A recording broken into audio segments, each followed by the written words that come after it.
ഹരേ കൃഷ്ണ. എല്ലാവർക്കും മാധവത്തിലേക്ക് സ്വാഗതം. ലളിതാ സഹസ്രനാമത്തിലെ ഓരോരോ ശ്ലോകങ്ങൾ അർത്ഥം പറഞ്ഞ് നമ്മൾ പഠിച്ചുകൊണ്ടിരിക്കുകയാണ്.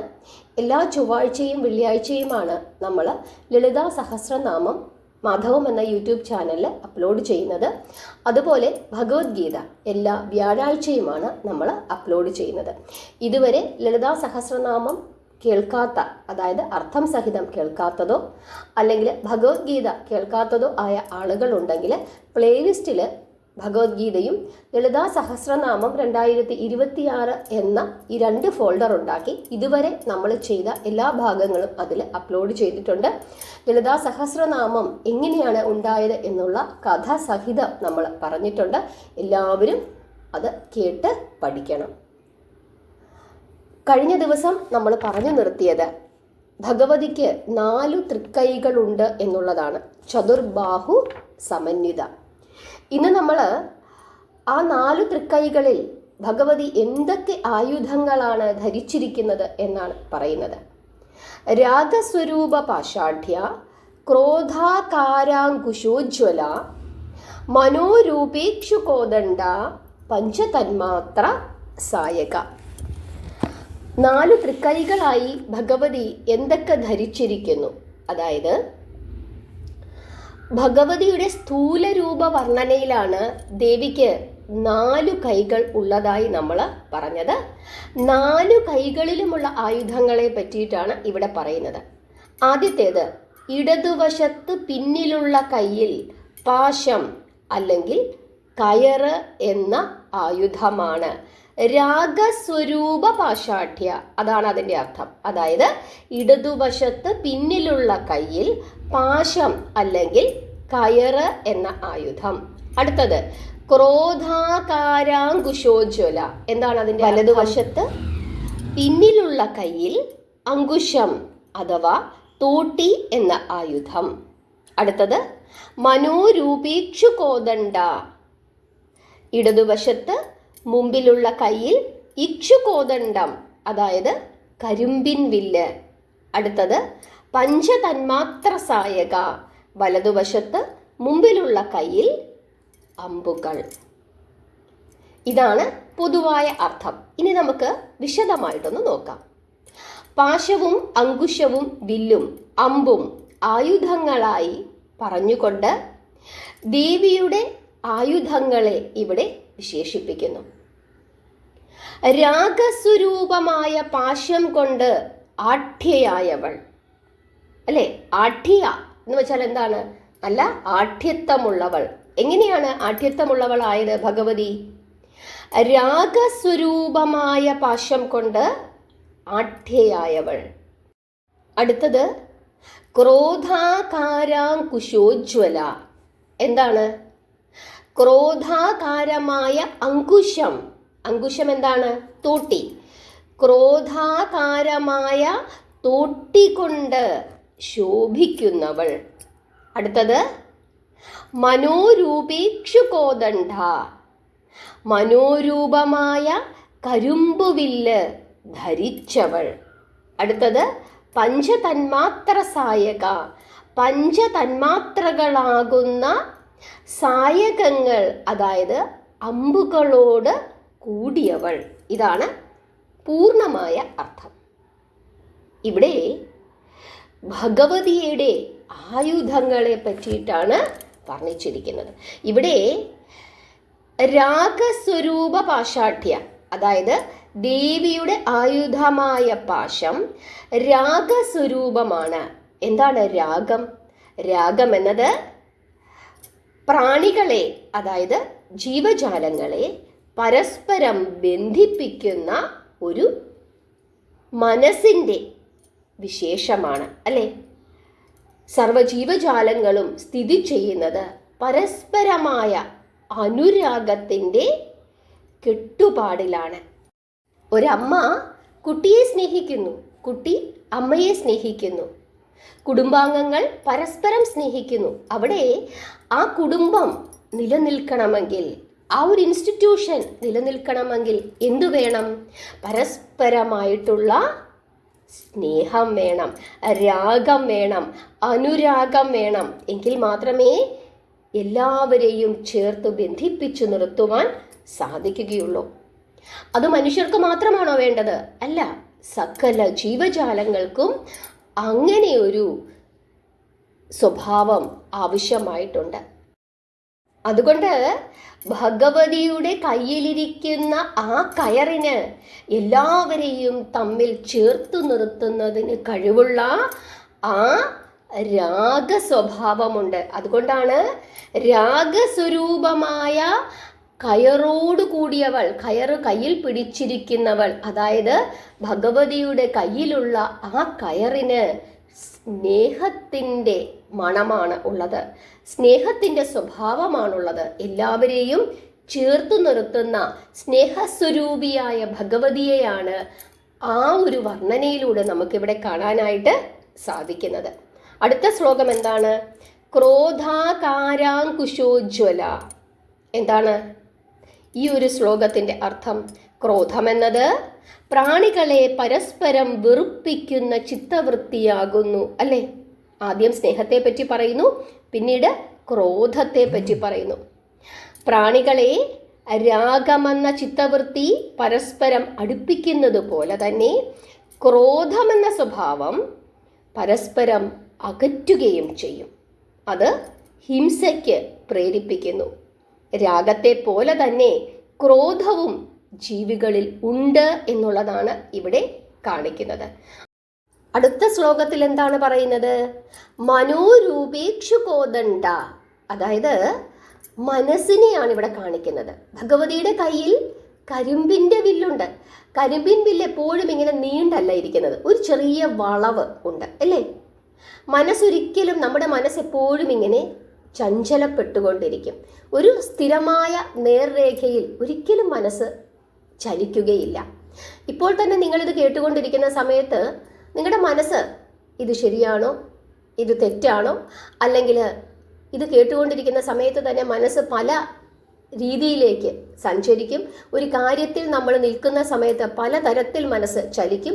ഒരിക്കലും ഒരു നേർരേഖയിൽ മനസ്സിങ്ങനെ നിൽക്കില്ല. എപ്പോഴും ഇങ്ങനെ ഒരു കുരങ്ങനെ പോലെ ഇങ്ങനെ ചലിച്ചുകൊണ്ടിരിക്കും. അപ്പം അങ്ങനെയുള്ള മനസ്സിൻ്റെ സ്വഭാവമാണ് ഇവിടെ പറഞ്ഞിരിക്കുന്നത്. അടുത്തത് പഞ്ചതന്മാത്ര സായക.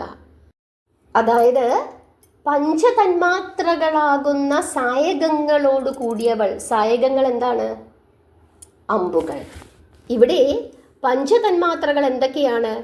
മനസ്സിൻ്റെ പ്രേരണ അനുസരിച്ചിട്ട് പ്രവർത്തിക്കുന്ന ശബ്ദം, സ്പർശം, രൂപം, രസം, ഗന്ധം, ഇവയാണ് പഞ്ചതന്മാത്രകൾ.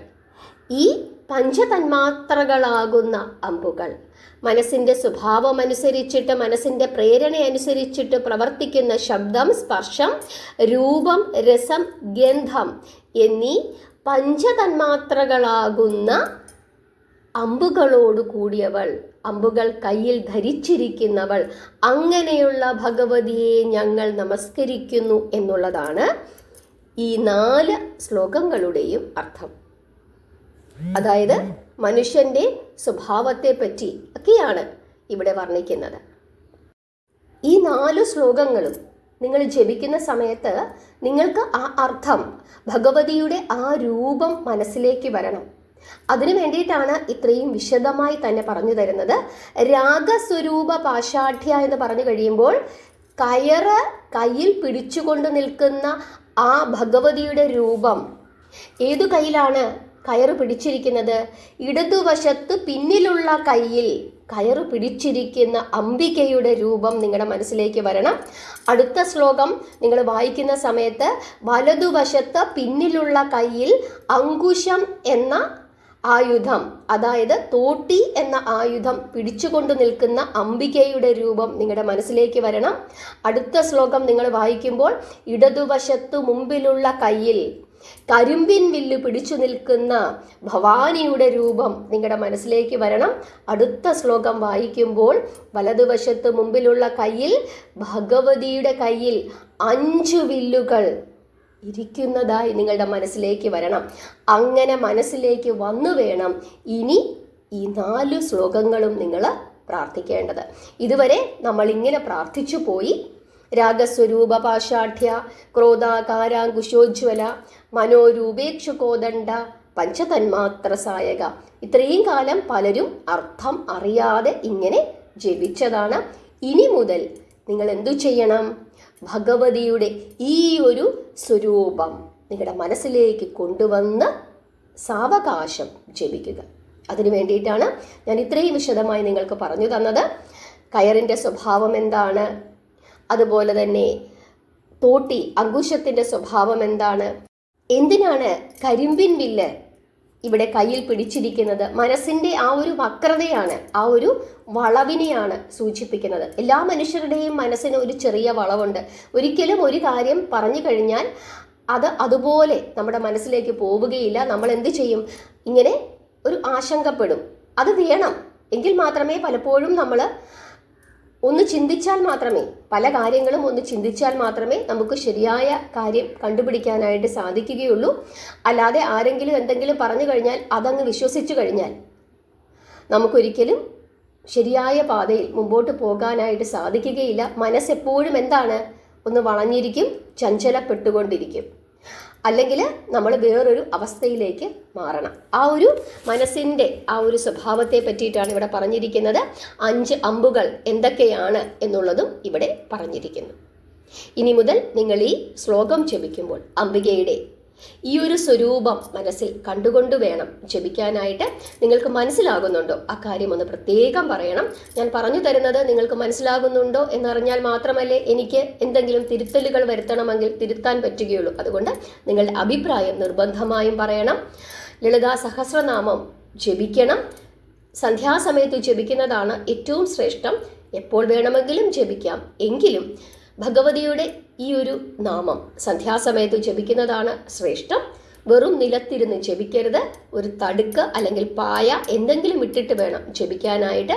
താഴെ ഇരിക്കാൻ സാധിക്കാത്തവർക്ക് കസേരയിൽ ഇരുന്നു കൊണ്ട് ജപിക്കാവുന്നതാണ്. പക്ഷെ ഇനി മുതൽ ലളിതാ സഹസ്രനാമം ജപിക്കുമ്പോൾ ശ്രീമാതാ എന്ന് വിളിക്കുമ്പോൾ ഒരു കുട്ടി അമ്മയുടെ മുഖത്ത് നോക്കി അമ്മേ എന്ന് വിളിക്കുന്ന ആ ഒരു സ്നേഹത്തോടു കൂടി വേണം വിളിക്കാൻ. അല്ലാതെ ഇനി മുതൽ ശ്രീമാതാ ശ്രീ മഹാരാജ്ഞി ഇങ്ങനെ ജപിച്ചു പോകരുത്. ശ്രീമാതാ എന്ന് വിളിക്കുമ്പോൾ നിങ്ങളുടെ മനസ്സിൽ അമ്മയുടെ രൂപം തെളിഞ്ഞു വരണം.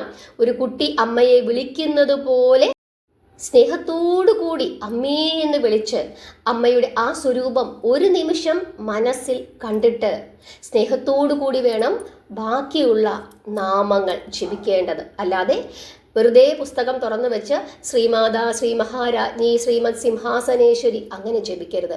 ശ്രീമാതാ എന്ന് വിളിക്കുമ്പോൾ ആ ഒരു നിർവൃതി, ആ ഒരു സ്നേഹം നിങ്ങളുടെ മനസ്സിലേക്ക് ഉണ്ടാകണം.